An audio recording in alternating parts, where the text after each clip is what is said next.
This was before the project came to George Mason, actually. It was based at East Stroudsburg, and it was under the terrific direction of Ted Crackle.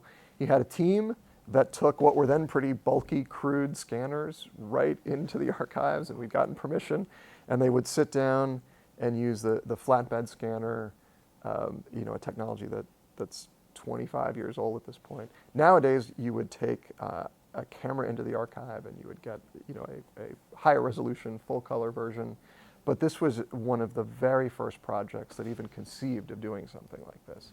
So part of what the first team had to do was simply identify where the documents might be, and then go visit and go through their collections and try to determine what things were likely to be in the War Department collection. And since that collection is ashes, we had no way to determine exactly what was in there, so the original team came up with a set of rules that were designed to determine whether or not something would have likely been part of the collection. The papers of the War Department gives you a really good idea of what it's like for a project to age and adapt, because it started with this idea of putting things out on DVD-ROM, which was great in the 90s, but not so great as you got into the 2000s. And so then it became a project which was a website. And then as you move into the late aughts, early teens, you get this idea of community sourcing and shared authority. And now we've moved it to a more stable platform. It was originally all custom code, and now it's on a platform that can be updated more easily and managed more easily and smoothly.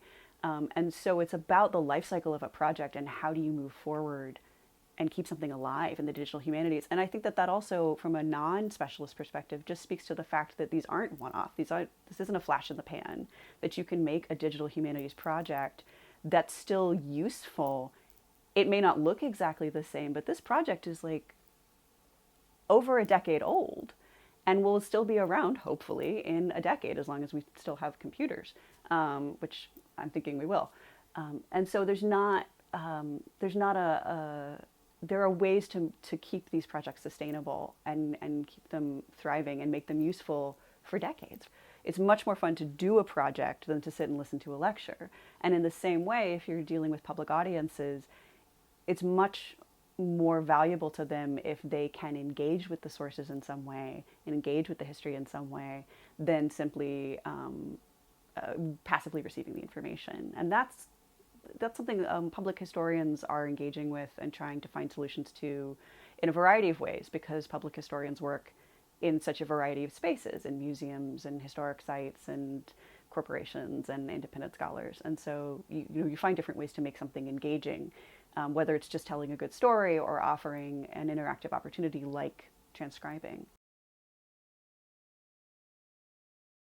The real value of public history and digital humanities and digital public history and digital public humanities is it can reach people where they are. Most people have a phone. A lot of people have internet access. If they don't have it at home, they have it at the library, the public libraries. And it's a way of just providing this level of primary source access and interpretation and historical information to people on the ground where they are. So in addition to information about just how to transcribe, how to search, we have some documents, some pages linking out to more information and providing a little bit of context for the world of the papers of the War Department. So we have a list of paleography resources that includes not only how to decipher handwriting, but also norms of letter writing in the 18th century. So one of the things that our transcribers sometimes have trouble with, if they're not familiar with it, is, and if you've listened to the Hamilton soundtrack, you know that the closing is, "I have the honor to be your obedient servant," which does not get written out. It gets abbreviated as "your opt servant," and sometimes "your humb ot cert," like these very shorthands, which doesn't make any sense if you don't know that the closing is "your humble and obedient servant," and it's just being shortened like the way we now say LOL. So we try to give some of those resources, and we also have links to more information on sort of the world of the 18th century. So some good, reliable, curated sites about late 18th century America.